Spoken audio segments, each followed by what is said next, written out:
Working this, I get work on the top because I get to apply pressure with my pins and learn how to control him to limit his movement. He on the bottom is working on his escapes by turning into me or turning away from me. And depending on which direction he turns, depends on what I'm gonna do as far as my body, right?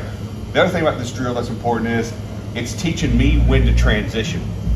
Too many times we talk about in jiu-jitsu that I want to hit the middle as they're transitioning, going from point A to point B. That's when I go to escape and apply my stuff.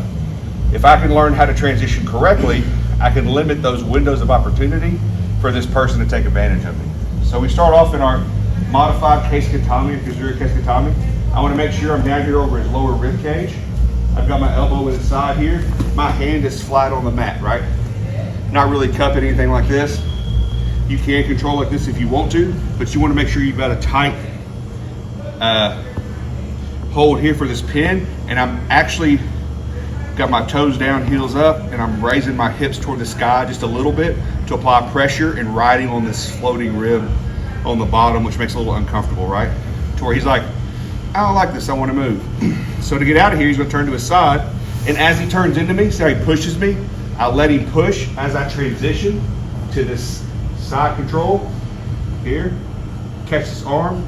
This other hand comes down here, catches below it, and I'm creating kind of this door wedge idea. So if I get a good hold like this, and I've got this wedge under here controlling this arm, go ahead and try to roll away, right? I've got good control. It's hard for him to move, and it's uncomfortable.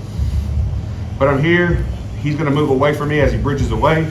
This hand comes to the mat, as this elbow comes right against this side of his head and this neck, as I transition to my reverse Kesa.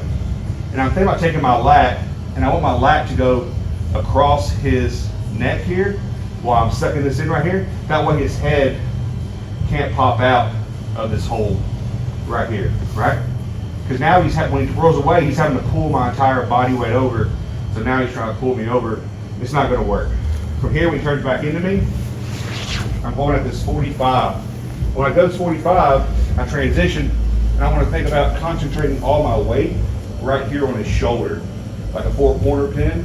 It's because I can't control his entire body, but if I control his shoulder here, and I start controlling his head a little bit, and see how his hip moves over when I do that?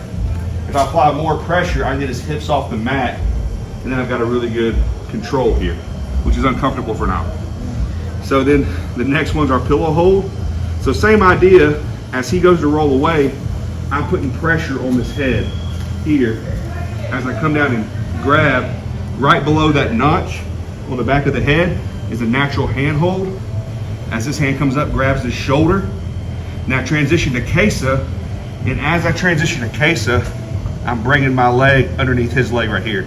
I can reach through, grab my gi for more control, but this control right here, he tries to get out, right? I've got this head trapped here.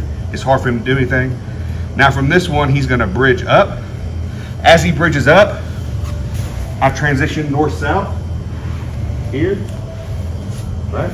Ideally, I like to get both of my hands underneath his hand, and I want to think about applying pressure in my north-south, not on these corners, but across this neck to where I extend his jaw up this way. And if I apply my pressure correctly this way, I can get his hips to raise, and it should feel like his eyes are popping out of his socket. Now that's our pin cycle. Now I'm just going to keep going. So as we transition from here, I come back over, catching. As I sit through for pillow hold on the other side, he transitions. I'm back to my 4-corner hold here, pressure on the shoulder here, reverse Kesa, toes down, heels up, and I've got my good pressure here controlling this neck so he can't get out. From here, he rolls back into me. I'm back into my side control. Then I end up, he rolls away, back into this modified Kazuri Kesa-Gatame right here on this envelope drill, okay? And as I do this drill, I think about ways to apply pressure to where he can't move. And then I'm also learning that as he moves, when do I transition, right? When's it too late? When's it too early? Because if you go too early, he gets underhooked, he escapes. I go too late, then he transitions into something else and I've lost him there. So you learn how to basically ride your opponent between your transitions to eliminate that middle ground in the middle of those transitions where they can escape. Any questions?